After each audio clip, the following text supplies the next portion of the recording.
This week, a longtime client asked me a question about penetrating large accounts. He was talking about how they're currently working with one location, trying to penetrate a second, and then realizing that there are actually many more locations. So the question is, what's the best way to penetrate a large account? Increase sales, improve margins, and grow your business. Guaranteed. TopSecrets.com. Now, David Blaze. Hi, and welcome to the podcast. Many of us sell to companies that have more than one person who can buy our products.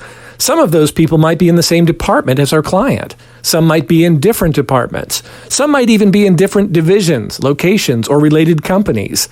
In all of these cases, I'd like to make a recommendation that I would encourage you to follow with every contact you do business with. It's very simple and very powerful, and it's entirely based on internal referrals. Ask each of your existing clients who they know first in their own department, second in other departments in their own location, then third in other locations who either buy or influence the buying decision. Then ask for an introduction to that person. Now, when I say it like this, it sounds like you're doing a lot and asking too much. But don't worry, you can do it a little at a time.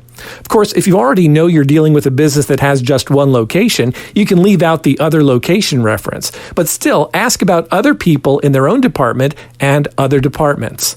Let me give you a simple example of how this works. Years ago, I was dealing with a marketing director at a local bank. It was a good account, and I was doing a decent volume of business with them. One afternoon, I was visiting my client and noticed she essentially worked in a cubicle farm. There were lots of other people in her department who appeared to be doing all sorts of different things. So I asked her, who else in your department buys promotional products? I got lucky. She mentioned the name of her manager and offered to introduce me to her. Of course, if she hadn't offered, I would have asked her to introduce me to her, but this made it much easier for me. So on the way out, my contact introduced me to her manager, who was willing to take a few moments to talk with me. I'm sure this only happened because of the way we were introduced. It's not like she would have met with me if I had just shown up on her doorstep. During the conversation, I asked her, who else in your department buys promotional products? And she told me about a third person who also did some buying. Now, theoretically, my initial contact could have told me about this person, but maybe she didn't know. In any event, this simple question tripled the number of people I was in touch with in just that department. Now, I'm a slow learner, so when it occurred to me weeks later that this was just one department of this bank, I started asking my contacts who else they knew in other departments. This led to some new contacts and additional business in the executive division. Since that experience, I made it a point to repeat that process with every contact I came in touch with. Who else in your department buys? Who do you know in other departments who buy? And can you introduce me to them? Oh, it's also important you never assume you know the answer to this. I've been in small companies where I've asked the question and they laughed at me. No, we're a small company. I'm the only buyer. I've been in other small companies where they've said, oh yeah, Trisha buys too. Hey, Trisha, come over here.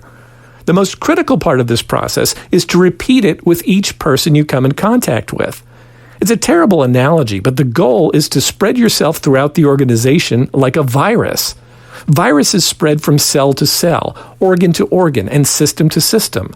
Similarly, you want to spread from person to person within a department, then jump to other departments and do the same thing, then jump to other divisions, locations, and related businesses. It's always person to person. It's always one-on-one, and it's an approach that you replicate like a virus. Think of it as a healthy virus, a happy virus, a virus that actually helps people. Then spread it to everyone you encounter. TopSecrets.com. If you're tired of flat or declining sales and losing business to your competitors, be sure to check out my latest web presentation entitled Programming Clients to Choose You. Who are your very best prospects currently programmed to buy from? Is it you or someone else? If you want it to be you, visit topsecrets.com/choose and register for the free presentation now. That's topsecrets.com/choose. Increase sales, improve margins, and grow your business. Guaranteed. Top Secrets. TopSecrets.com.